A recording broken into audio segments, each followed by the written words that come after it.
నమస్తే అండి. రేవంత్ రెడ్డి గారు, ముఖ్యమంత్రి గారు, తెలంగాణ ముఖ్యమంత్రి గారికి నమస్కారం. నేను పెద్దాన్ని మీకు నమస్కారం పెట్టకూడదు, మా బిడ్డలు అంటువారు. మీరు మంచి రూల్స్ తీసుకొచ్చారండి, చాలా మంచి రూల్స్ తీసుకొచ్చారు. ఏమీ లేని వాళ్ళకి చాలా ఇబ్బంది పడిపోతున్నాను. నేను చాలామందిని చూశాను ఏడ్చుకుంటూ, నా కళ్ళతో నేను చూశాను ఏడ్చుకుంటూ ఉన్నవాళ్ళని. పెన్షన్ వచ్చిన వాళ్ళు మాలాంటి వాళ్ళని పర్వాలేదండి. పాపం 4,000 అందుకున్న వాళ్ళు, వాళ్ళకి ఇంటద్దు 2,000 పోయినా, ఎంత తక్కువలో ఉన్నా 2,000 ఇంటద్దు పోయినా మరి మందులకి పోతాయి కదండి. ఏం తింటారు వాళ్ళు? అలాగని ఎవరు తీసుకెళ్తారు? అలాంటి వాళ్ళని ఎవరు తీసుకెళ్ళరు. మీరు పెట్టిన రూల్ చాలా మంచిది. వాళ్ళ పిల్లలకి పడుతుంది ఈసారి. ఎందుకంటే పిల్లల మాటలు వినేసేసి పట్టించుకోవడం లేదు తల్లిదండ్రిని. అలాంటి వాళ్ళకి వచ్చపడి మంచి రూల్ తీసుకొచ్చారు. ఇప్పుడు తెలియని వాళ్ళకి కూడా వివరంగా చెప్పారు, పలానా చోటుకి వెళ్ళండి, మీకు పని జరుగుతుందని. అలా ఉండాలి రూల్ అంటేనే. నేను భలే పని అసలు ఈ విషయంలో నేను అస్సలు ఎంత సంతోషపడిపోతున్నానంటే అంత సంతోషపడిపోతున్నాను.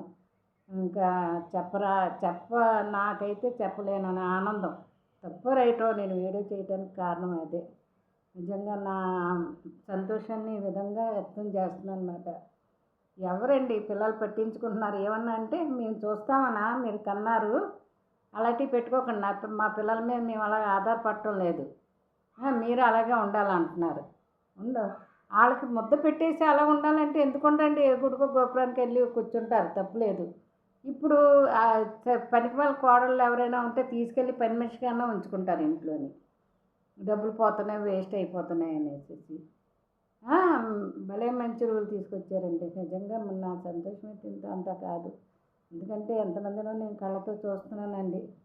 చాలాను ఎంత అన్నదానాలు పెట్టినా, ఎంత ఎక్కడ అన్నా క్యాంటీన్కి వెళ్ళినా 5 రూపాయలు భోజనం ఉన్నా అంత దూరం వెళ్ళి వస్తే వాళ్ళకి కూడా ఉండదు కదా. లేనోళ్ళకి పెడుతున్నారు, సంతోషమే. లేనోళ్ళకి పెడుతున్నారు అలాంటి వాళ్ళకి. ఈ విషయంలో మట్టుకి మీరు మంచి పని చేశారండి. నిజంగా మీకు మంచి ఆయుష్ ఇచ్చి దేవుడు ఇలాంటి రూల్స్ ఎన్నో మంచి లాక్కు రావాలని నేను మనస్ఫూర్తిగా కోరుకుంటున్నాను. ఇంకా చెప్పి తీసుకొట్టినట్టు పిల్లల విషయంలోని ఏంటి, పిల్లలు లేని వాళ్ళు ఒకలాగే ఉండి, పిల్లలు ఉన్నవాళ్ళు ఒకలాగే ఉన్నారండి. ఈ విషయంలోని పిల్లలు లేని వాళ్ళు గొడవ లేదు.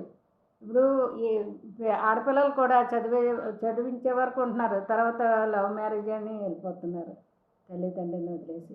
వాళ్ళ దగ్గర కూడా అంటే మగ పిల్లలు లేని వాళ్ళు కూడా ఆడపిల్లల దగ్గర కూడా వసూలు చేసేలాగా మీరు పెట్టండి. మగ పిల్లలు ఉన్న వాళ్ళు ఎలాగో ఇస్తారు, వాళ్ళు అక్కడికి వెళ్తేనే. వాళ్ళకి ఇవ్వాలని ఉన్నా సరే పెళ్ళాన్ని జడిసి ఇవ్వరు. ఇప్పుడు గవర్నమెంట్ ద్వారా తీసేసుకున్నారనుకోండి, నోరు మూసి కూర్చుంటారు కుక్కుని పేనులాగా. ఎందుకంటే ఏం చేస్తారు? నోరు మూసుకోకపోతే ఉద్యోగాలు ఊడిపోతాయని వాళ్ళకే తెలుసు. మంచి పని చేశారండి, చాలా మంచి పని చేశారు. నిజంగా ఈ విషయంలో మిమ్మల్ని మెచ్చుకోలేకుండా ఉండలేకపోతున్నానండి. నిజం మనస్ఫూర్తిగా చెప్తున్నాను. దేవుడి వల్ల మాకు పెన్షన్ వస్తుంది, మాకేం లోటు లేదు, మా పిల్లలు బాగానే చూసుకుంటారు. దాని గురించి కాదండి, లేని వాళ్ళు నేను ఎంతమందో కళ్ళతో చూస్తున్నానండి బాబా. నిజంగా చాలా మంచి పని చేశారండి.